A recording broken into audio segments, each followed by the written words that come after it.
Et salut à tous les amis, victoire de l'équipe de France et ça fait plaisir. Les premiers matchs de la Coupe du Monde, on va en faire le débrief sur Bureau Oval. Comme tous les lendemains de match, on se retrouve en live sur Twitch et en replay sur YouTube potentiellement pour ceux qui nous regardent, qui ont passé une soirée difficile à boire un peu trop de bière.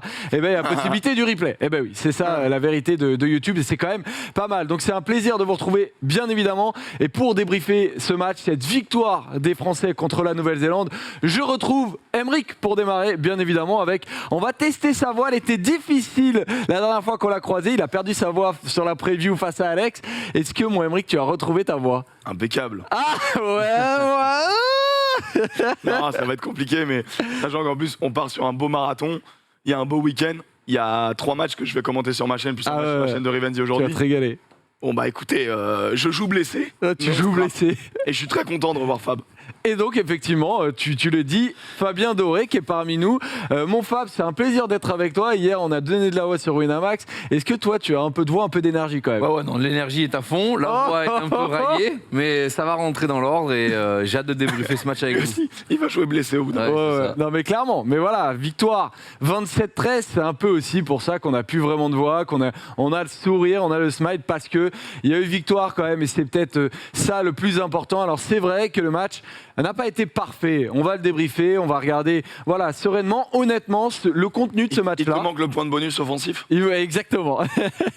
Mais dans le contenu, on va débriefer ça et essayer de comprendre pourquoi les Bleus, par exemple, en première mi-temps, ont eu un tout petit peu plus de mal et comment ils ont réussi à prendre le dessus. Donc, dans le débat, on va regarder le sommaire de cette émission. Dans le débat, on va se poser la question pourquoi est-ce que les Bleus ont un peu plus galéré au début, mais pourquoi aussi ils ont fait la différence ensuite? Est-ce que c'est une belle victoire ou non? Est-ce que le concept de belle victoire n'existe pas d'ailleurs pour un premier match d'ouverture face aux Blacks? C'est une possibilité. Dans le chat, j'attends véritablement un peu vos avis. Et le débat, les tops et les flops. Est-ce qu'il y a des tops et des flops? On va surtout s'intéresser aux performances individuelles des joueurs, essayer de comprendre pourquoi certains ont été un peu moins vus ou d'autres, parce que les défenses aussi étaient présentes. Donc, de temps en temps, certains joueurs sont ciblés. La performance, par exemple, d'Antoine Dupont, j'attends de savoir un peu ce que vous en avez pensé. Voilà pour le sommaire, les amis. J'espère que vous êtes bien tranquilles dans le canapé en train de vous reposer. C'est parti pour le débrief du match des Bleus.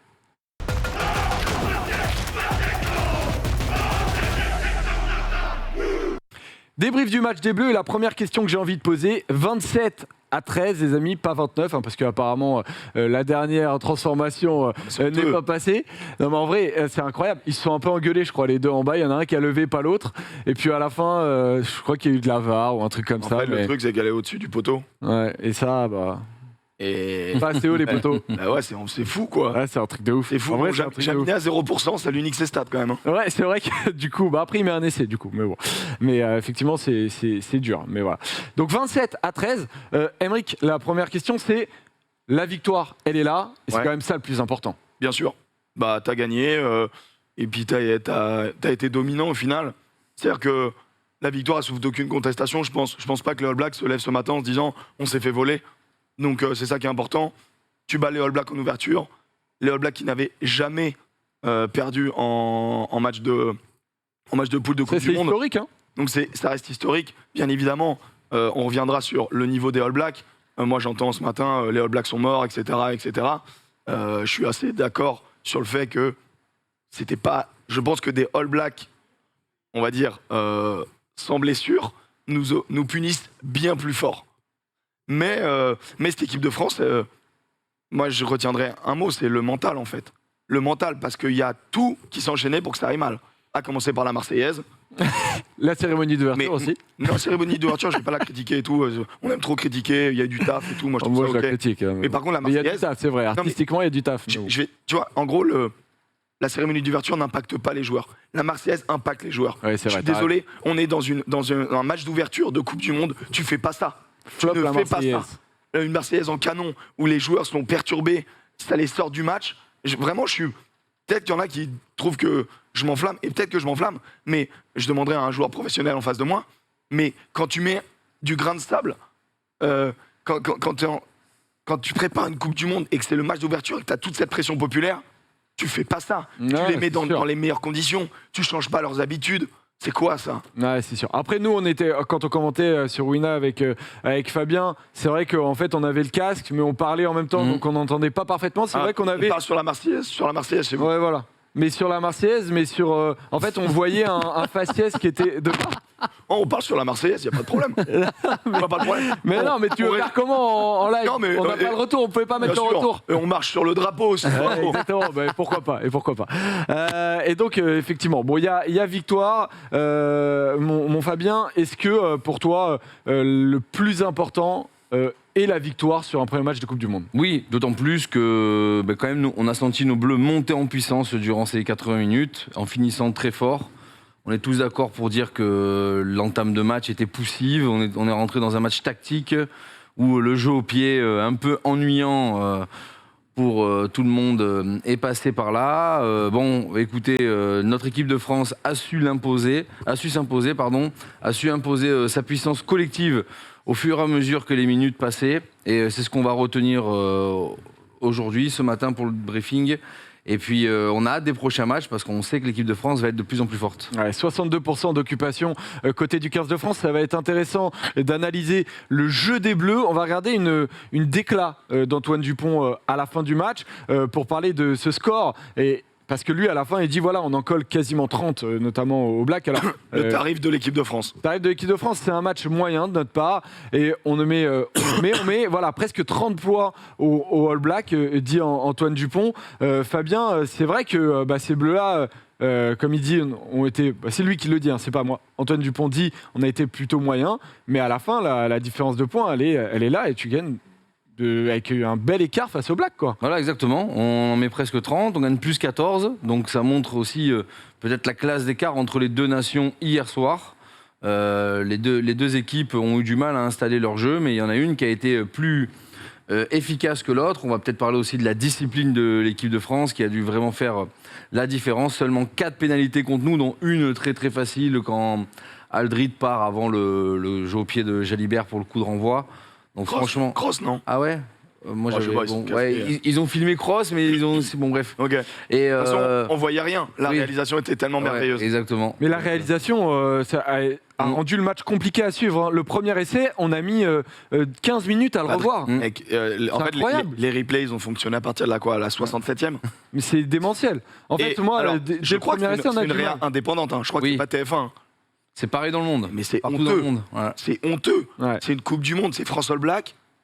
Putain, il faisait chaud aussi dans le quart sans doute, hein, parce que... Non, mais en plus, du coup, il y a des phénomènes aussi qu'on veut regarder. Il y en a plein qui se plaignent de l'arbitrage, on en parlera tout à l'heure. Mais on aurait aimé revoir un peu ces actions pour se faire une vraie idée. Et c'est vrai que, je sais pas ce que vous en avez pensé dans le chat, mais voilà, la réalisation est catastrophique, nous dit la Berthe. Ça, c'est la première déception, hein, vraiment. La vidéo pour la France était en option, je crois, nous dit Laure Brosseco. Mais en fait, on sait même plus, du coup, véritablement ce qui a été vu, pas vu. C'est hyper dur d'analyser parce qu'on n'avait pas vraiment les bonnes images. Donc voilà, réalisation, on va pas se mentir, compliqué. Peut-être que c'était le premier match et qu'ils doivent eux aussi un peu se mettre dedans. Mais bon.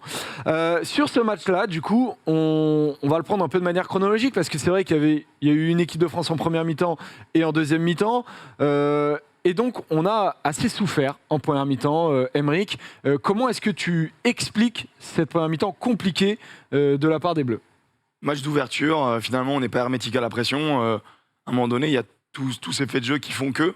Et je pense qu'il y a un élément très clair, parce que ça a impacté les deux équipes, c'est la chaleur.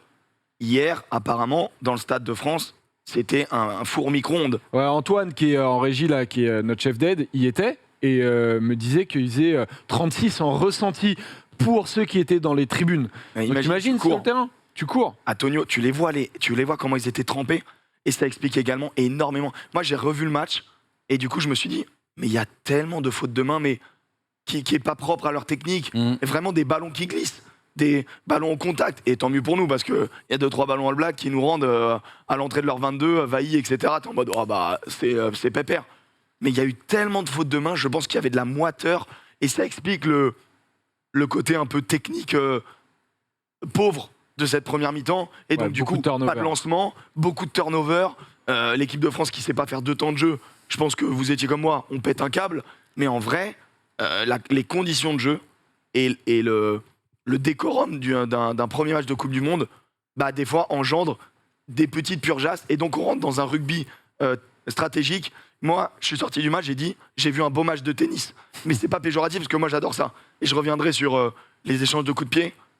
Je crois qu'on ne s'est pas rendu compte du niveau du jeu au pied d'hier soir. Entre Barrett, Ramos, Jalibert. C'était impressionnant. Ouais, ça va être hyper intéressant à analyser. C'est vrai que pour toi, ça a été quoi? Tu mets plus la pression, la chaleur, Fabien? Ouais, la pression, la chaleur et le troisième élément, le fait que les deux équipes aient pris l'option de on va pas jouer dans notre camp, on va chercher à occuper le camp adverse, et une fois qu'on sera dans le camp adverse, on va prendre des initiatives. Donc c'est ce qui explique un peu cette première mi-temps lente, sans rythme et sans envolée. Et après, les matchs de rugby, ce qui sont intéressants, c'est ce qu'on appelle construire le match. Donc dans la deuxième mi-temps, on a pu voir un peu plus d'envolée. Et je réitère mes propos, la discipline incroyable du 15 de France a fait qu'on a pu occuper le camp adverse et on a pu progressivement mettre en place notre puissance collective. Il n'y a pas eu d'envolée, mais il y a eu de l'efficacité et du pragmatisme. Ouais, 4 pénalités concédées. C'est extrêmement peu. Il y a eu certes des pertes de balles à Emmerich, mais 4 pénalités concédées seulement. En fait, je vais pas faire plaisir aux gens, mais moi, j'en vois d'autres des pénalités où on peut être sifflé. Et honnêtement, on a été, gentiment arbitré. Et je pense qu'il y en a qui vont péter un câble. Ça va, tu sais que là, moi je reçois que des messages. Alors, comment t'expliques ça? Parce que je t'avoue que nous, avec Fabien. Moi, j'aimerais bien qu'on occulte vite le côté arbitrage. Bah non, mais prenons-le, parce qu'en même temps, c'est intéressant, c'est un vrai sujet d'après-match. Là où moi, tu sais que je suis pas un grand fan de parler d'arbitrage. Mais c'est vrai que nous, on regardait le match, on n'avait pas les commentaires du match. On le regardait, alors il y a eu des fautes, etc. Mais j'ai pas eu l'impression, on n'a pas eu cette impression. On est sorti du match avec Fabien, on a vu les commentaires, on s'est dit. Ah ouais, il prend très très très cher. Alors dans le chat, pour ceux qui ont trouvé véritablement que Jaco Pepper n'a pas été bon, dites-nous exactement les actions sur lesquelles vous ne l'avez pas trouvé bon. Mais je pense qu'il y a un moment donné... Alors attends, il y a aussi des trucs contre les NZ. Moi je me rappelle de Savea qui déblaye et même tout de suite il s'excuse. C'est ça. C'est pas sifflé. À un moment donné, je crois que c'est Rétali qui laisse traîner un peu les pieds. Bon, il y a des trucs, tu vois, où on peut s'énerver. Il y aura bien évidemment l'en avant, on reviendra... le deuxième essai de télé, on reviendra dessus plus tard. Mais dans la globalité, moi, si on peut mettre une slide, j'ai une slide sur un groupé pénétrant où on a Woki qui tombe. C'est le premier, c'est le porteur. Donc il retombe, il donne la balle, il tombe, il se relève et il se recolle à l'avant du regroupement. C'est pénalité, c'est faute les copains. Et c'est pas sifflé. Tant mieux, tant mieux. C'est-à-dire qu'en gros, ce que je veux dire, c'est que au même titre que les joueurs font des erreurs, les arbitres peuvent aussi en faire. Et aussi, dans un ruck, tu peux trouver des fautes pour une équipe comme pour l'autre. Tu vois là, en gros là, il s'est recollé. Tu vois là, on voit les genoux de Woki. Et en fait, il se recolle à Whitelock. Mais avant, si tu as la slide d'avant, il est complètement délié et il est tombé. Et en fait, je sais pas si on l'a vu. Mais en gros, tu vois sur ça, il faut juste arrêter de voir un match de rugby par le prisme de l'arbitrage, puisque en fonction de ton cœur de supporter, tu vas voir des fautes que d'autres ne vont pas voir, et un arbitre doit faire le tri. Il faut juste accepter ça dans notre sport, et on va avancer, on va parler du jeu. Et gueuler sur un arbitre qui nous a collé que 4 pénalités, je trouve ça sacrément couillu. Alors il y a des petites actions justement dont on parle dans le chat. Il y a le déblayage notamment sur Marchand sur lequel il se blesse, Fabien. Ah oui.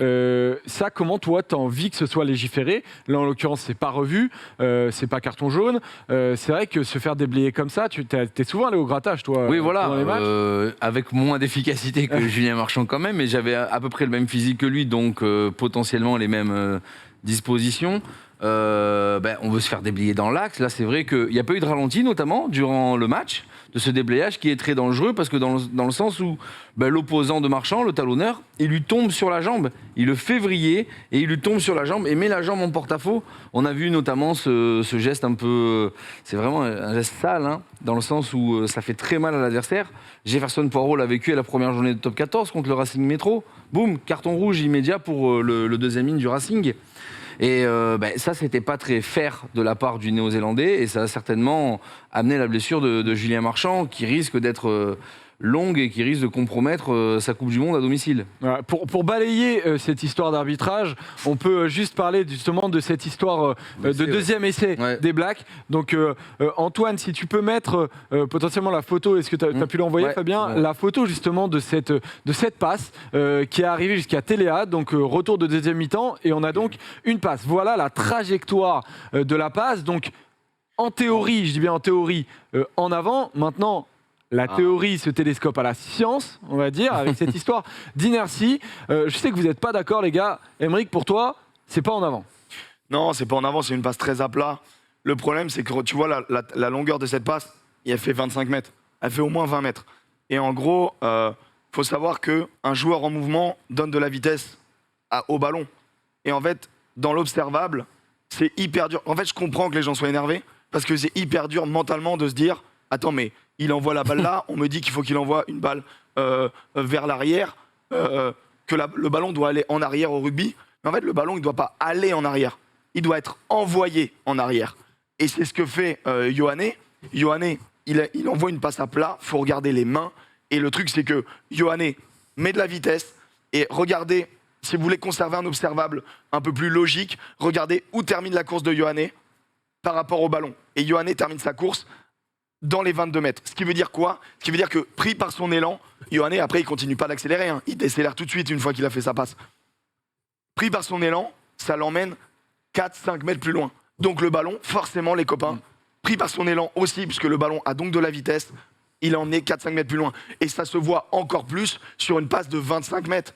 Parce que sur une passe de 1 mètre, tu le vois pas. Sur une passe de 3 mètres, tu commences à le sentir. Mais sur une passe de 20 mètres, et bah, ça s'accentue. Et donc, du coup, ça s'appelle l'inertie. Si vous voulez enlever toutes les règles de la physique, et ben malheureusement, on va jouer sans gravité, on va jouer en l'air. Ça va être incroyable, mais c'est pas possible sur la planète Terre. Si vous voulez un élément de comparaison, moi je me dis toujours, prenez une balle de rugby ou une balle Il de n'est ce que pas vous voulez. quasiment à l'arrêt, les copains. Regardez Non, il est les lancé. images. Il Pour n'est le coup, pas il est quasiment à l'arrêt. Arrêtez avec ça. Il n'est pas à l'arrêt, il est en mouvement à partir du moment. Et excusez-moi, Rico Ioane, quand il accélère, il met de la vitesse. Donc, Si peu. Donc, enlevez-vous ça de la tête, vraiment, essayez d'accepter cette vérité, parce que vraiment, ça va vous faire du bien. Après Aymeric, voilà, imaginez, vous avez un ballon dans une voiture qui roule très vite, vous l'envoyez en arrière. En fait, vous l'envoyez en arrière, donc il n'y a pas d'en avant, mais par contre, la balle, avec la vitesse de la voiture, elle va quand même avancer. Donc si vous prenez le ballon où vous l'avez envoyé, où il va atterrir, le ballon aura forcément avancé, mais vous l'aurez envoyé en arrière. Maintenant, Fabien, toi, tu trouves que là, il y a peut-être un peu trop de différence. Ouais, et moi surtout, ce que je trouve dommageable, c'est que c'est l'événement qui permet de montrer le rugby au monde entier. On a un cas de figure hallucinant là pour le Kidam. Pour celui qui découvre ce sport, il comprend pas là. Attends, ça fait des années qu'on me dit que le rugby, ça se joue en arrière. Là, le type, il fait clairement une passe en avant et laisser accepter. C'est le manque un peu de pédagogie autour de cet effet naturel présent sur notre planète. C'est ça que je trouve dommageable. On joue tous au rugby autour de cette table et déjà dans notre équipe, on n'est pas tous d'accord sur ce sujet-là. Donc je trouve dommage que World Rugby n'ait pas peut-être accentué le fait, ou le commentateur à la téloche pour nous expliquer ce qui se passait. Mais ce qui est grave, c'est quand... Le joueur, même Penaud, il s'arrête sur la pelouse. Et Penaud, c'est même normal. Penaud, il C'est s'arrête. normal qu'il joue en Même avant. Ficou, il s'arrête. Et si on fait des touchés, etc., nous aussi, on va lever la main. Ouais, mais sauf que là, c'est un Tu le match sais. de rugby. Non, mais tu Avec le sais cash, qu'on va lever la main, on va dire, il y a une erreur. Ouais, gros. Mais moi, ce que je trouve grave, c'est que personne n'explique ça aux téléspectateurs. Ouais, c'est ça, moi et aussi. pire, on leur bourre le mou après, apparemment dans un débrief, en leur disant « Oh, regardez comme c'est en avant ». Et donc, du coup, ça attise la haine sur les arbitres, alors que putain, il a raison. Et l'arbitre de touche est bien placé. Et moi, c'est ça qui me fend le cœur. C'est qu'à un moment donné, on a une Coupe du Monde, il y avait 15 millions de téléspectateurs, et dans un débrief, ils sont incapables d'expliquer un principe de base du rugby. Bah forcément, dans 4 ans, on aura le même problème. Ouais. Tu vois, c'est ça là. C'est ça. Pourquoi parce que nous, on est des enfants de l'Ovalie et on a regardé nos Coupes du Monde. Et bah dans les débriefs, ils devaient dire la même chose. Et que si on cherche pas sur YouTube, si on cherche pas à un moment donné à comprendre comment ça fonctionne, s'il n'y a pas des gens pour nous expliquer comment ça fonctionne, et bah on est toujours frustré. On se dit oh, on se fait voler, les Anglo-Saxons, etc. Et on y va, et on y va, on y va. Et en fait, bah c'est dommage En fait, c'est dommage. En plus, c'est Jacob Pepper qui avait déjà expulsé logiquement Vahamaina sur la dernière Coupe du Monde, donc forcément que ça en rajoute un peu. C'est des assistants anglais, donc il y avait un peu tout ce qu'il fallait pour énerver un peu certains supporters. Donc, on respecte bien évidemment l'avis, mais voilà, tout le monde donne son avis, chacun explique. Après, certains sont convaincus ou non. Ça, c'est un peu vous qui regardez. Revenons sur le match avec une mi-temps assez compliquée du coup des Bleus pour démarrer. Fabien, il y a un autre truc là-dessus. Pourquoi alors il y a une partie qui a expliqué Aymeric, il y a la pression, il y a la chaleur. Tactiquement, est-ce que les Bleus n'ont pas aussi manqué un peu de puissance, par exemple avec des porteurs de balles qui manquaient? Je pense à Danty, je pense à Villemc. À Cyril Bay également. Il est vrai qu'il m'avait manqué trois gros porteurs de ballon dans notre équipe, qu'on peut appeler des démolisseurs, qui sont là pour faire avancer l'équipe, pour nous permettre de gagner la ligne d'avantage et de mettre du rythme, du momentum dans notre jeu. Il est vrai qu'on n'avait absolument pas ces joueurs-là hier soir sur la pelouse. Leur remplaçant ont fait vraiment de super parties, mais ils s'inscrivent dans des rôles différents. Ce qui a manqué à ce 15 de France, honnêtement, je ne pense pas qu'on ait trop voulu jouer en première mi-temps. La fameuse dépossession chère à Fabien Galtier a été mise en place et on cherchait à occuper le terrain et on a construit le match. On n'a pas fait de pénal-touche comme c'est la mode en ce moment. Dès qu'on avait une pénalité dans les 40, on laissait M. Ramos enquiller les points pour le 15 de France. Ça a été un match patiemment construit et peut-être que, comme tu l'as évoqué, vu qu'on n'avait pas de très gros porteurs de ballon, on a préféré un peu adapter notre tactique. Après, ça a été mieux en deuxième mi-temps. À la mi-temps, apparemment, d'après ce que dit notamment Peato Movaca, ils se sont fait un peu secouer. Fabien Galtier, notamment, Movaca dit à la mi-temps, on s'est fait tirer les oreilles par Fabien, on était un peu dans le dur, on n'arrivait pas à sortir de ce piège, on savait qu'il fallait que l'on reste froid, ça allait finir par payer, dit Peato Movaca. Est-ce que tu as senti en deuxième mi-temps une équipe qui était un peu plus libérée, Aymeric? Ouais, mais il y a un changement de stratégie. Et tu le vois, alors j'ai essayé de le noter, 54e, on va en touche, alors qu'on perd de 4 points. C'est pas, tu vois, on change de mentalité. Et d'ailleurs, on marque. 56e en plus derrière, après il y a le carton jaune. Ensuite, on relance après le contest de Vincent.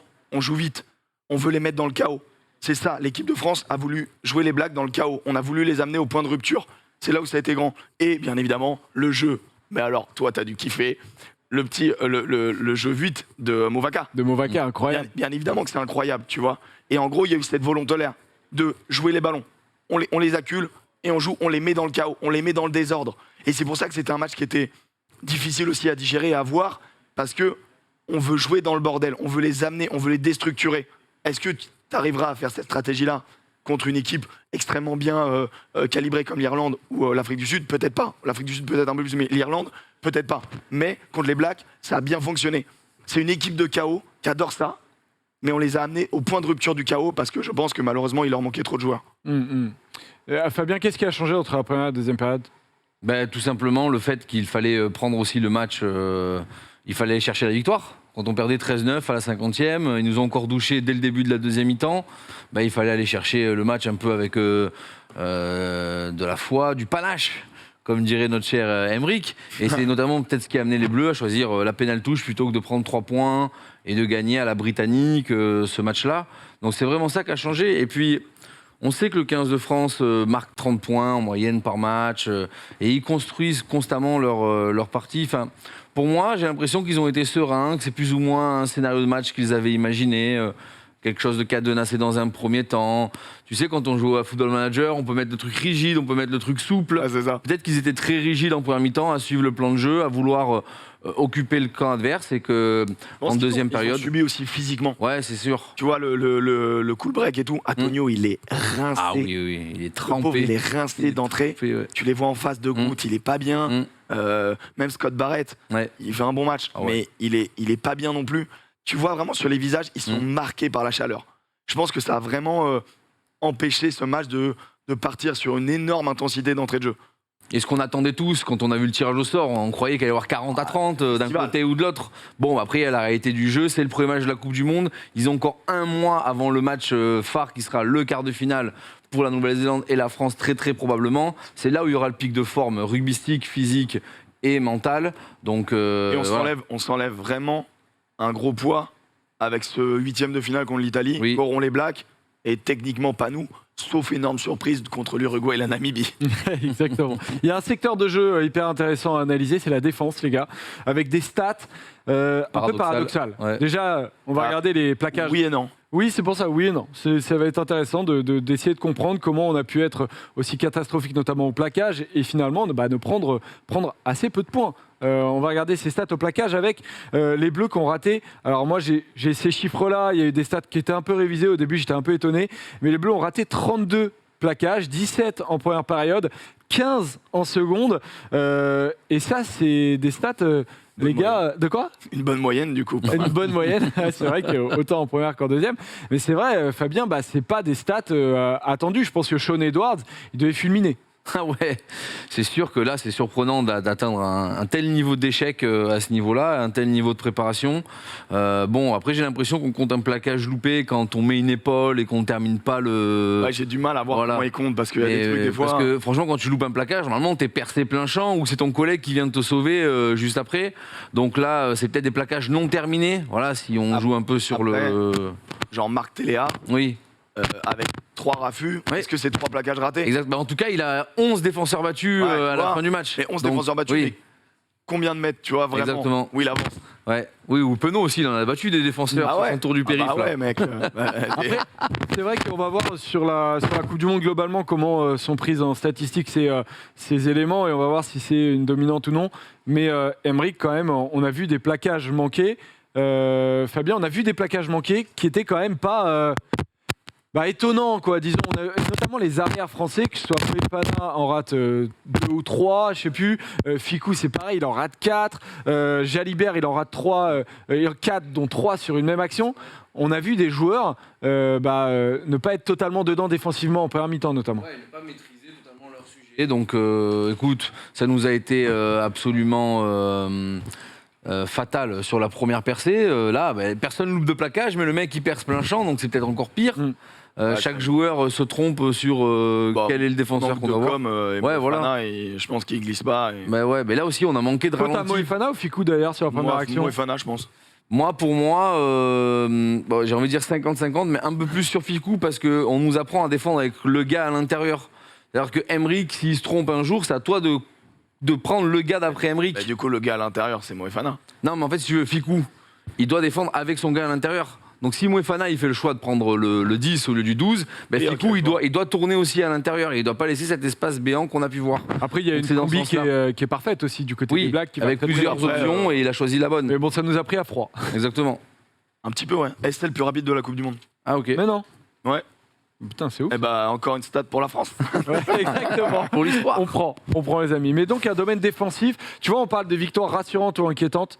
Emerick, défensivement, ces bleus-là, rassurés, inquiets ou entre les deux. Tu peux pas être rassuré quand tu annonces des stats de problèmes individuels, tu vois, des erreurs individuelles. Tous ces plaquages ratés, on va pas dire let's go. Par contre, moi, ce que je trouve très bien dans notre système défensif, c'est que, en fait, la défense, elle essaye de rattraper du temps par rapport à l'attaque. L'attaque a de l'avance par rapport à la défense. Parce qu'ils savent où ils vont et c'est eux qui déplacent le ballon. Donc en gros, ta défense, elle doit rattraper. Soit elle rattrape avec de la vitesse en montant très fort, soit elle rattrape en faisant perdre du temps, en concédant du terrain. Et nous, on est pas mal là-dessus. C'est-à-dire qu'on arrive à alterner en fonction des zones du terrain, les moments où on va concéder du terrain et les moments où tu mets rideau barbelé, dans les 22, etc., où on est très fort. Et en fait, ce qui est marrant, c'est qu'on concède vraiment du terrain dans la zone 40-40, enfin 40-22, mais par contre, après, on sert, et aussi, quand on est proche, on est très agressif aussi dans la zone 40 adverse. Et donc, dans ce système-là, moi, je le trouve assez rassurant, encore une fois, dans une défense qui peut faire peur quand tu vois Penaud défendre comme un ouf et tout. Mais je trouve qu'il avait un client en face. Honnêtement, défensivement, je ne peux pas aller en l'encontre du match de Penaud. Et je trouve qu'il y a une vraie solidarité. C'est dans les phases de défense que tu vois ton groupe, que tu vois ton équipe. Parce que c'est pas les phases où ça rigole. Quand tu te fais des offloads, etc., ça c'est le rugby qu'on aime, c'est facile d'être au soutien. quand tu dois être au plaquage, aider ton pote qui vient de le rater, etc. Moi, j'ai vu des beaux plaquages en poursuite, un plaquage de Jalibert sur Marc Téléa, où il le récupère en poursuite alors qu'il était en train de partir. Il y a eu de la solidarité. Il y a eu de la solidarité. Et tu vois Après, une est-ce vraie que tu as équipe trouvé là-dessus. l'organisation globale sur certaines actions? Alors là, effectivement, c'est un replacement, donc on les voit un peu en désordre. Est-ce que tu as trouvé une... En gros, C'est un turnover là. mais ouais, turnover, Quand, regarde. quand Gabin il tente C'est- une relance impossible. Gamin, exactement. Ouais. Turnover, et regarde ce qui se passe derrière. Là, il y a un vrai problème. C'est qu'en gros, on a donc c'est Antonio Woki sur le bout. Ouais. Et eux, en fait, tu vas voir la montée de Ficou, qui du coup vient couper tout de suite les extés, qui est bien suivi par Jalibert. Et je pense que là, ça lui demande une technique. Je sais plus qui a le ballon, là, je sais pas si c'est pas Scott C'est Barrett. Whitelock, on dirait. Ah, c'est Whitelock, Non, là. c'est le 5, t'as raison. C'est Ça doit être Scott Barrett. Ouais. Et en gros, ça lui demande une technique. Le jeu appelle à écarter le ballon. Oui. Mais en gros, dans ces états d'urgence, les Français font une poche. Tu montes très fort. Bah, les Français, la défense veut ça. En gros, tu dois vite couper l'extérieur. Tu dois rendre le jeu difficile. C'est-à-dire que là, Scott Barrett, pour vraiment nous percer, il doit faire une grande passe. Et là, tu le mets dans la difficulté. Donc, tu montes très fort et tu le mets donc dans une poche, tu le bloques. Et c'est ce que fait, au bout d'un moment, Scott Barrett. Il dit bon, bah, je suis pas en capacité de faire cette passe. Oui. Je vais aller péter devant sur Penaud et Movaca. Et heureusement pour nous, derrière, il n'y a pas danger. Alors que sur la récup, si à la place de Scott Barrett, t'as Bowden Barrett, il y a essai à 200%. Ouais, puisqu'il est capable d'aller chercher son Et en gros, c'est sang vraiment là-haut, quoi. des réactions. Et là c'est un turnover. Donc tu viens de passer d'attaquant en défenseur, c'est hyper dur. Donc cette réactivité-là, cette Ouais. logique-là qu'ont cette équipe-là. Alors bon, je sais pas si c'est le meilleur exemple, mais on est le lendemain à 10h, on fait ce qu'on peut pour préparer ça. Et en gros, c'est juste pour prouver qu'il y a une science collective, il y a des stimuli qui amènent des réactions. Et je trouve que sur ça, cette défense, elle est pas mauvaise. Et justement, quand on voit les Blacks qui exploitent pas parfaitement ces situations, Fabien, qu'est-ce que tu as pensé des All Blacks? Voilà, il y avait pas mal d'absents, mais à la fin, c'est quand même un match qui est très loin des standards nationaux. À mon avis, ce matin, dans les médias, ils se sont fait déglinguer. Ouais, j'ai envie de dire qu'on les a pas trop reconnus. Ils ont quand même eu 2 fulgurances, 2 essais. Mais on parlait de notre défense il y a quelques temps. Ils ont eu aussi 3 séquences à 5 mètres de notre ligne qui n'ont ramené que 3 points. Ouais. Au moment, à la 15e, ils ont préféré prendre 3 points plutôt que de continuer à pilonner la ligne dans les sports de marquer. Mais ils sont venus à 2 ou 3 reprises, notamment en première mi-temps, dans nos derniers 10 mètres. 23e, 39e, la dernière action. Il y a Voilà, une passe, exactement en touche du talonneur. en première mi-temps, j'en note 3 très grosses. 14e, 23e, 39e. Voilà, c'est ça. Vraiment, Et ça ramène pose que 3 points. et on gagne du terrain. Exactement. Donc Et- là-dessus, c'est rassurant pour notre défense. On a eu 1 ou 2 bugs assez surprenants. On a parlé du nombre aussi hallucinant de plaquages loupés. Mais sur les bases, on a su être présent, Ok. notamment Fabien, il y a en un défense petit ligne. problème de son Ah. sur ton micro, donc on va changer ça. Apparemment, vous inquiétez pas, il y a mon Tom Caravino qui arrive Caravino. présent. Voilà, Tom qui se lève quand même un samedi matin Bravo. pour aller. Bravo, Tom. On peut Ça, c'est la applaudir force mon qu'on a. Tom, parce que lui aussi, il s'est mis des grandes bières hier, mais il se régale. Voilà, il est là, il parle rugby. Magnifique. Là, on est là, toute la first team est présente pour ce débrief des Bleus. Emeric, continuons là-dessus. Qu'est-ce que tu as pensé des Blacks? Je suis obligé de reconnaître que notre ami Alexandre Priam avait raison. Aïe. Non, mais je vais Aïe. mettre des nuances. Je vais mettre des nuances. Les All Blacks, sans Lomax, sans Frizzle, sans Kane, sans Jordi Barrett, sont pas invités. Maintenant, je viens de te citer quand même des joueurs très importants. Alors, ils vont revenir potentiellement revenir. ces joueurs. Alors, Lomax, lui, il a quand même une sacrée cicatrice apparemment sur le mollet ou sur le genou, Non, je c'est sais une plus. coupure, une espèce de coupure Voilà, de une ouf. coupure. Bon, on va voir, mais c'est quand même dangereux de jouer avec. Donc, Frizzle devrait revenir. Jordi Barrett était incertain, il devrait revenir. Du coup, est-ce que pour En fait, toi, tu genre- vois les All Blacks revenir? Après, ils ont un peu de temps, mais bon. Bah, il y a quand même des inquiétudes, c'est-à-dire que bon, ils ont pas de chance aussi, ils perdent leur Et capitaine. Sam Kane aussi, hein, voilà. Ouais, c'est ce que je t'ai dit. Ils perdent leur T'as capitaine raison, sur le, merci, sur le Romain. Captain Run, etc. J'ai cité Sam Ken dans le truc. Mais en Ah, gros, excuse-moi. tu vois, quand tu perds Sam Ken Frizzle, que tu es obligé de basculer avec Vailly, qui est un deuxième ligne, qui peut jouer troisième, mais c'est donc un troisième ligne lourd. Un troisième ligne qui fait 5 plaquages dans le match. Ouais, Pour sa après, 6e sélection. après, ce que je veux dire, c'est que après, ils ont plus la balle que nous, et tu vois, genre, encore une fois, mais en gros, c'est pas un troisième ligne qui te permet de créer du jeu. Je te dis pas que Sam Kane, c'est un génie du ballon, mais il porte un peu plus la balle quand même, Ouais.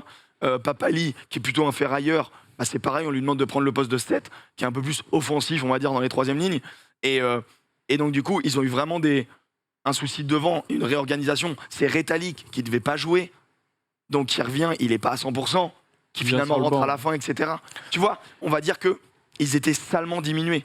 Et Mais- ça s'est vu. Même Ouais. avec le retour des joueurs que tu as nommés, en quart de finale, je leur donne pas grande chance contre ou l'Irlande et encore moins contre l'Afrique du Sud. Pour moi, c'est un 60-40 contre l'Irlande et voire un 70-30 si je suis positif. C'est sûr à qu'après l'Afrique ce du Sud. match-là, Voilà. c'est compliqué d'être Ouais, optimiste. c'est ça. Donc pour moi, la Nouvelle-Zélande est la 4e nation mondiale, mais il y a un top 3 qui est bien meilleur qu'eux.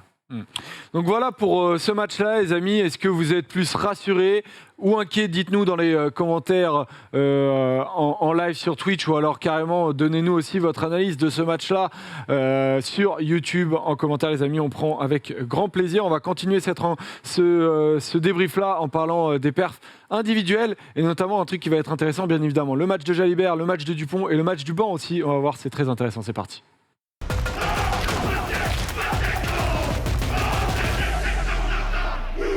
Voilà, parce qu'en fait, en préparant ce débrief-là, je me suis dit, bon, il y a une possibilité de faire un top et flop.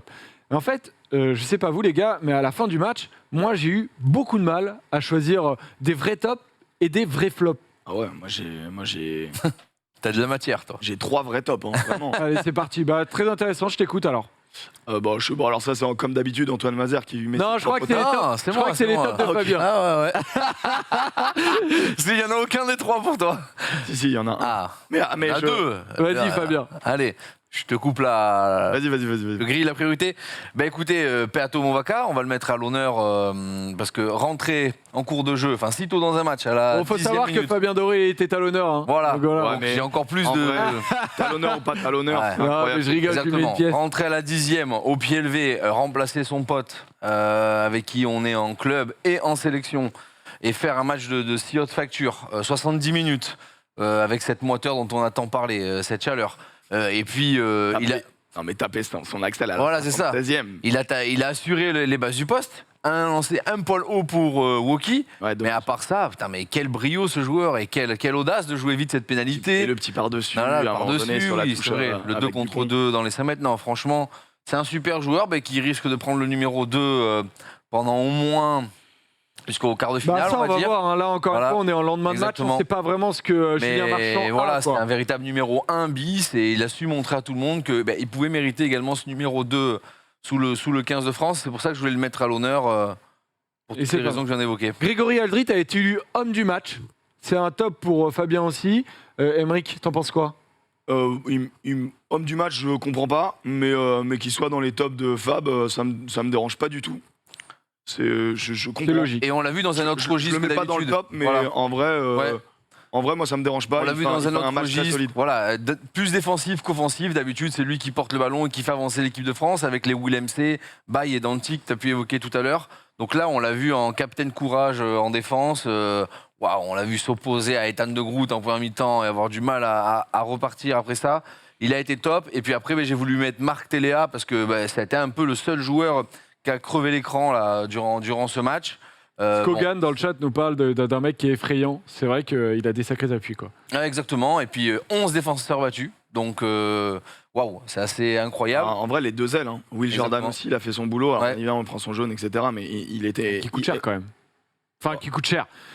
Et oui. ouais, ça nous met bien en fait. On vient de reprendre le score et derrière ils prennent jaune et on retourne chez eux. Donc oui, techniquement, il coûte cher, t'as raison. Mais bon, si tu l'impactes pas ça, il nous met vraiment en danger. Hein. La première mi-temps, Will Jordan, il est positionné en position de 10. Il prend la balle en position de 10. Ou alors, il est vraiment juste derrière un Boden Barrett, un Monga, qu'on fait que ça, de nous envoyer des quilles. Et c'est gros danger à l'arrivée. Donc moi, chez les Blacks, je note Barrett, Téléa et William. Et par contre, moi, je crois qu'il faut mettre Ramos très très haut sur ce match. Alors pourquoi? Parce que ça a été un match de tennis. Et faut se rendre compte, pour ceux qui ont tapé dans des gonfles, que mettre des coups de pied de 22 mètres au 22 mètres, c'est pas normal.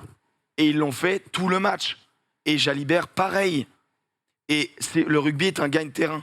T'es quand même d'accord avec moi? T'as pas été impressionné par la longueur sur la durée du match, à tel point qu'à la fin, Barrett, c'est lui qui déjoue. C'est l'un des meilleurs au monde. Tu vois, il Et arrive à nous il trouver faisait un gros match en plus. il faisait un très Ouais. gros match. Et à la fin, il est tellement épuisé de devoir subir ces pressions-là d'occupation, ces longueurs. Combien de fois on les a fait reculer? 84 jeux au pied durant le match. Alors, tu veux les stats? Ouais. Ah, ça va être Boden Barrett, intéressant. 18. Ramos, 15. Dupont, 13. Jalibert, 10. Hein. Monga, 7. Et en fait, c'est le jeu de Ramos, la construction, c'est pour appuyer un peu ce que tu disais tout à Ouais. l'heure, ce côté serpent de cette équipe de France qui a construit son match, bah, ça s'est construit aussi sur cette occupation.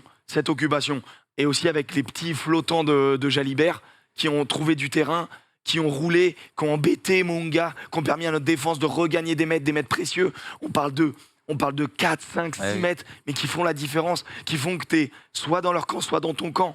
Et à chaque fois, sur cette stratégie-là, je suis d'accord que pour le grand public, c'est pas génial. Moi, je pense que je me masturbe un peu sur ça en mode « Ah, c'est stylé, Ouais. parce que j'aimerais savoir le faire. » Mais c'est vraiment techniquement très fort. Et cette longueur de jeu au pied, et bah, c'est ça qui nous fait aussi gagner ce match. Ouais. Et il y a eu aussi un face-à-face, on va dire, entre Ramos Et au Ramos pied en l'air aussi. et Monga. Et Ramos était très bon en l'air. Et ça c'est le jeu en l'air, c'était un des aspects qu'on attendait particulièrement. Et c'est vrai que quand Ramos te les passe d'un côté et que Monga les rate de l'autre, Fabien, eh ben, on se dit avoir des buteurs fiables, c'est quand même important dans le rugby. Exactement, surtout que Monga, après, il a eu quand même eu 2 transformations en coin à essayer de transformer. Bon, ça n'a pas été facile pour lui, mais en plus, Monga, on va dire que sur les 4 batteurs du match, entre Ramos, Monga, Barrett et Jalibert, botteur dans le sens personne qui joue au pied, c'est lui qui a perdu le match. Hein. Il n'a absolument pas tenu la même dragée haute que les 3 autres nommés. Et ses échecs aux perches n'ont absolument pas aidé Tu les vas, All voir Blacks. tu vas voir que là-bas, il va y avoir un débat pour remettre Oui. Mackenzie. Tu vois. C'est fort probable. Mais en fait, ce qui est aussi pénalisable pour les Blacks, c'est qu'ils n'ont pas l'efficacité qu'ils ont pu connaître jusqu'alors avec Dan Carter, voire Boden Barrett quand il s'y essayait. Il était perfectible, mais il avait un beau taux de réussite quand même. Alors dans le chat, il y en a qui disent on va passer au flop.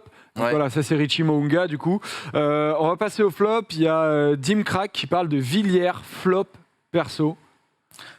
Flop, en tout cas, ses qualités et son enthousiasme, sa fougue n'ont pas été mises. T'es amoureux aussi. Ouais, mais on va dire que c'est ce qui fait la Jouer différence avec lui à d'habitude. Rouen, Exactement. Gabin Villiers. J'ai eu la chance de jouer avec lui à Rouen.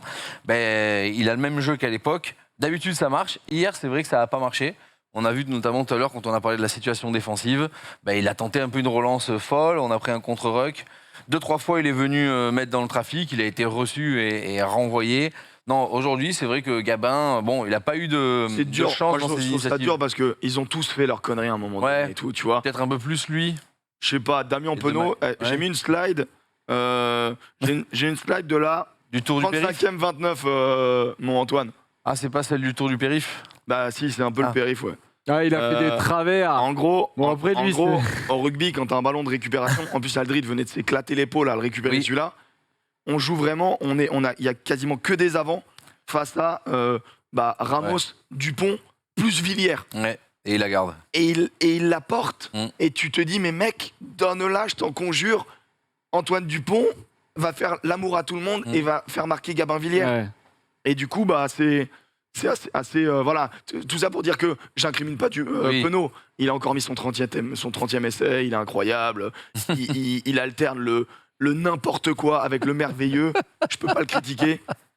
Mais tout ça pour dire que tout le monde a un peu fait le flop. Ouais. Moi, je vais mettre en flop peut-être le joueur que j'aime bien et que je défends souvent, mais c'est Moefana. Ouais. On s'attendait à ce qu'il soit à prendre un rôle important en tant que 12. En face, il n'avait pas non plus c'est plus le plus grand des clients, Linard Brand. Mm.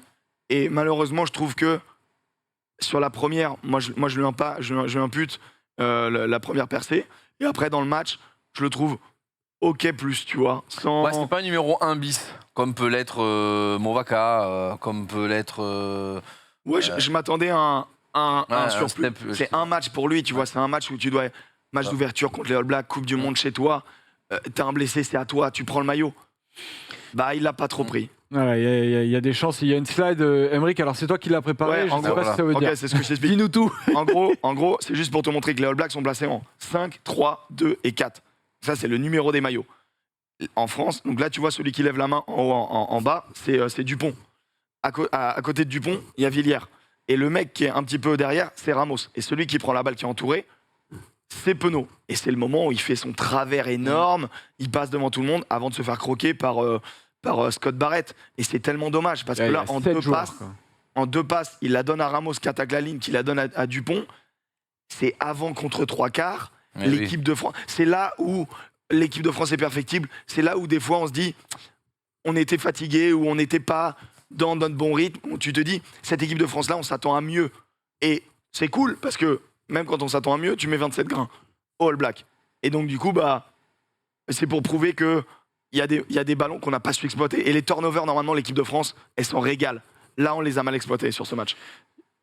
Je voulais m'arrêter sur la charnière, les gars. Le match de Dupont, pour démarrer, Aaron Smith avait expliqué qu'il avait eu des déclats d'avant-match en disant que toutes les équipes avaient un plan Dupont. Eux aussi l'avaient. Est-ce que tu as eu la sensation qu'il a été mis à exécution, Fabien ? Oui, franchement, j'ai rarement vu Antoine Dupont aussi muselé et aussi mis sous pression. D'habitude, même quand c'est le cas, il arrive à rebondir, à sortir du plaquage, à repartir, à faire vivre autour de lui. Là, ça a été un peu plus compliqué, notamment, on se rappelle de 2 ou 3 ballons talonnés en mêlée qui sont sortis de la mêlée, avec Aaron Smith qui a sauté sur Dupont dans le même temps. Antoine Dupont a été mis sous pression. Après, il a quand même fait son rôle à la perfection. Il a su faire jouer les autres. Et à mon avis, il a très bien géré justement le rythme et le match avec son compère de la charnière. Un 9, ce qu'on essaye de voir, c'est moi je suis totalement en accord avec Fab, c'est la gestion du rythme qui importe le plus. À quel moment tu sors tes ballons vite, et puis en fait tu tries, t'es un trieur de ballons, tu tries. Bon, ça on va plutôt le remettre devant, ça on va mettre des coups de pied parce que finalement on n'est pas dans une avancée, l'attitude au contact est mauvaise, donc du coup on est ralenti, ce genre de choses là. Et je trouve que là-dessus Antoine Dupont, avec ses coups de pied de dégagement, nous fait énormément de bien. Et ensuite, Aaron Smith, il l'a pas lâché. Ouais. Et un autre truc, 2 sorties de mêlée, c'est pas gardé dans les pieds du 3e ligne, il est dans la merde. On l'a expliqué un petit peu plus tôt, mais les ballons qui glissaient vachement, donc il y a des ballons qui étaient pas propres. C'était pas un match si facile que ça pour lui, parce qu'il a eu 3, 4, 5 ballons, mais sur un match c'est énorme, dégueu à jouer. Plus la pression d'Aaron Smith qui avait très envie de l'impacter, plus Vailly qui était souvent sur ses côtes. Il nous a pas mis et encore il a fait nous mettre un essai à un moment donné, récupération Aldrit, retour intérieur et tout. Il a été présent, mais c'est vrai que et peut-être qu'il a aussi subi la chaleur, la pression et tout. Il n'a pas été flamboyant, mais bon, c'est Antoine Dupont. Mais il fait son match. Il fait son match et puis il fait le plus important pour un numéro 9, c'est-à-dire gérer le rythme et permettre à ses coéquipiers d'avancer. Un mot de Jalibert. Aymeric, quel bilan pour son match ? Je trouve qu'il fait un super match. On pourra lui imputer des plaquages ratés, bien évidemment. Il doit encore s'améliorer là-dessus. Mais je l'ai vu prendre Scott Barrett, Pépère lancé. Il le fait tomber. Je l'ai vu faire rattrapage en poursuite sur Téléa, rattrapage. Il a quand même fait tomber des mecs. Le plaquage sur Scott Barrett empêche l'essai. Ça à 1 mètre de la ligne, il se met dessous et il y a pénalité. Ils prennent les 3 points. Un autre. Mais en vrai, il y en a 2, t'as raison. Et celui-là, il est quand même déterminant également. Celui-là, Scott Barrett, c'est le plus lourd. C'est le numéro 5, vraiment. C'est leur Willem à eux. Il a vraiment été chercher la zone 10 comme n'importe quelle équipe de rugby va chercher la zone 10 parce qu'on sait que les 10 pensent plus à se recoiffer qu'à plaquer. Je sais de quoi je parle. Mais il n'empêche que après dans le jeu, dans l'utilisation du ballon, dans sa manière de jouer, et puis bien évidemment, il a été décisif. Il joue un 3 contre 3 ou un 2 contre 2 plus 1 parfaitement, son petit décalage sur J.K. Willou, il le dit, super match, sa course sur l'essai de Penaud est incroyable, il fait la différence, coup de pied convaincant. Il fait même la différence en fait avant, parce qu'en fait il se positionne sur les extérieurs, ça attire, ça décale, c'est tout le mouvement général du 15 de France qui est joli. Et ça colle sur un Antoine Dupont comme quoi ça inverse, boum, ça inverse, ça joue dans le dos, les All Blacks sont resserrés, un peu devant, mal positionnés, et il exploite une faille, parce que c'est des joueurs exceptionnels ces mecs-là. C'est incroyable.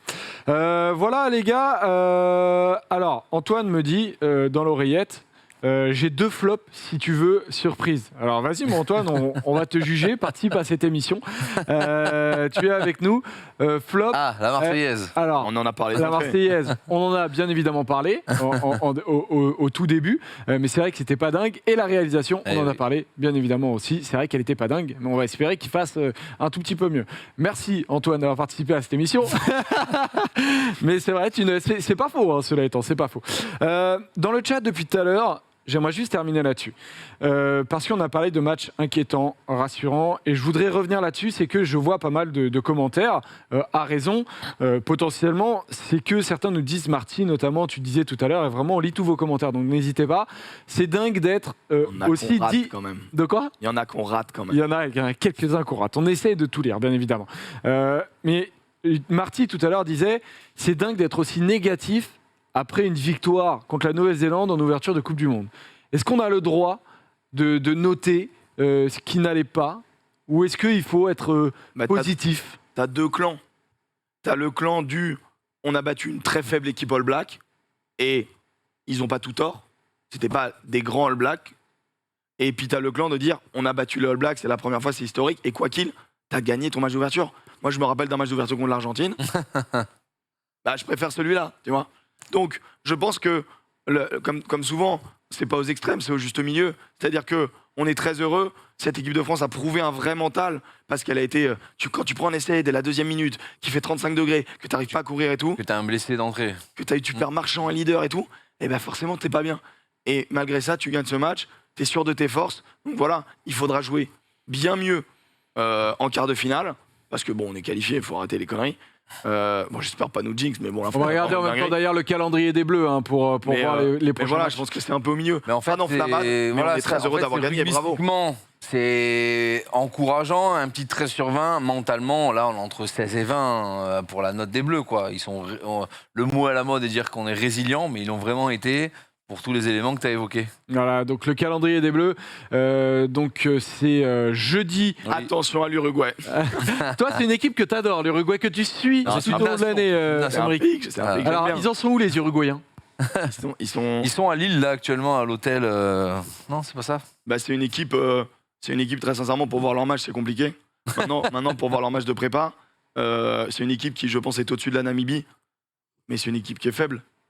C'est une équipe tiers. C'est quel type d'équipe ?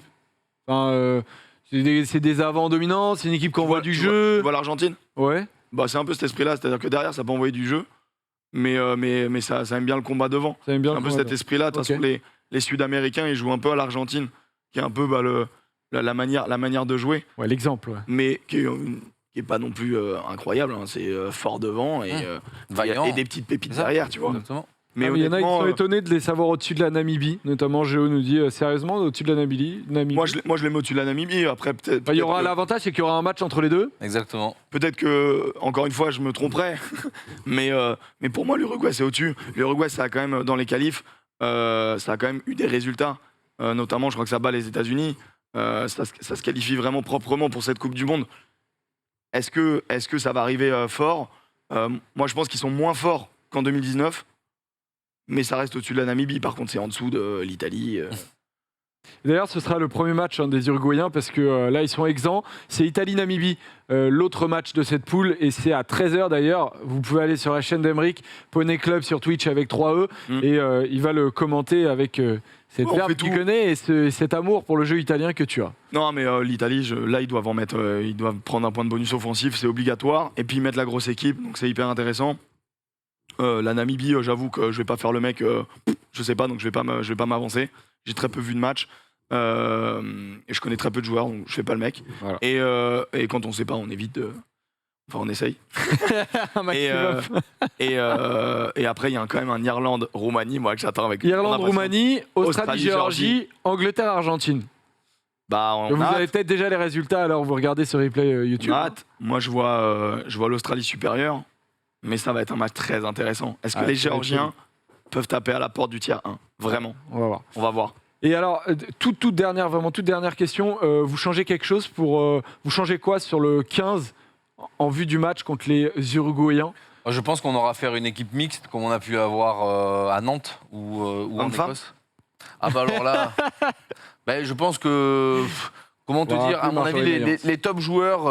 les top joueurs vont jouer un match entre l'Uruguay et la Namibie. Ils vont jouer un des deux. Ça va permettre de changer toute la première ligne, de faire jouer le troisième numéro 9, de faire jouer les autres ailiers.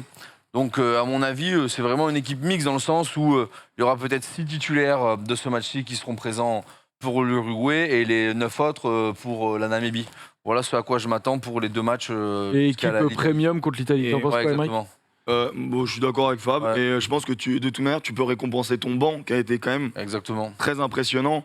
Enfin, le banc de l'équipe de France, ça a été un vrai plus. L'entrée de Tao, l'entrée de JB Gros. JB Gros, voilà, t'es pas le dernier à émettre quelques questions. Il fait une très belle rentrée, faut le souligner. Et Movacar, voilà. Mais je pense que ça va être du coup Bourgarit. Oui. Et Jaminet va prendre du temps, Lucu va prendre du temps, Vincent va prendre du temps. Tous ces mecs-là, ils vont jouer. Hein. On verra ce que fait Fabien Galtier. Fabien Galtier, d'ailleurs, Fabien qui a été entraîné par Fabien Galtier Pendant 6 mois. il t'avait mis sur le terrain. J'étais 2 fois. monté en équipe première 6 mois à Montpellier. Ouais. Et j'ai eu la chance de jouer 2 matchs sous ses ordres. Particulier ou pas T'avais des bonnes 2013. datas Comment Particulier le bonhomme ou pas ? Oui, particulier. Et quelle autre question? T'avais des bonnes datas. Non, je pense pas. Je pense pas que j'étais. Est-ce que, en gros, il se régalait d'afficher les datas d'après-match le lundi et il disait que les joueurs adoraient aller voir au tableau Ouais, c'est vrai qu'on arrivait dans la salle de vie commune. T'avais toutes les stats, plaquage, ruck. Après, il appelait mettre le corps sur la ligne aussi. Donc nous, les premières lignes, on y était beaucoup entre les mêlées et les rucks. Donc on avait des stats assez importantes. Non, c'est vrai qu'on était friands de ça déjà en 2013. Ouais. Donc, Il était déjà ça en particulier, place, quoi. bonhomme, mais déjà très très compétent. Allez. Les rendez-vous de la semaine, les amis, on rappelle que 2 jours avant tous les... Alors, le lundi, bien évidemment, donc rendez-vous sur la chaîne d'Aymeric, le petit bureau avec Alex et moi-même et Aymeric. Du coup, on va se régaler pendant 2 revient. heures. Bon, un peu sur l'équipe de France, mais surtout sur les autres matchs internationaux. Exactement, parce qu'on rappelle qu'en première partie de semaine, il n'y a pas de match. Récupération rugbystique oblige, les joueurs sont mis hors pot. Et débrief le lendemain du match contre l'Uruguay. On se retrouvera ici en plateau. Je serai avec Aymeric, je ne sais pas encore qui sera avec nous. On va voir. C'est quand? C'est un vendredi? C'est un vendredi. On est Exactement. vendredi 10h. Vendredi 10h, les amis. Grand Impeccable. plaisir. Impeccable. Impeccable. Voilà, merci Fabien d'avoir été Merci avec à nous. vous. On se retrouve très rapidement. Tu seras là après le match contre la Namibie. Ouais. Donc voilà, merci moi Aymeric. Merci les copains. Rendez-vous très très vite. Merci à tous d'avoir été présents sur Twitch. Merci de nous suivre sur YouTube. Bien évidemment, vous likez sur YouTube s'il vous plaît. Ça permet de faire monter un peu la vidéo et d'être de plus en plus nombreux à suivre cette équipe de France. Merci à toute la régie, bien évidemment. Et à très très vite. Et allez les Bleus. Et surtout, bravo les amis. Bisous. Ciao, ciao. Oh, well, you were counting on my first day.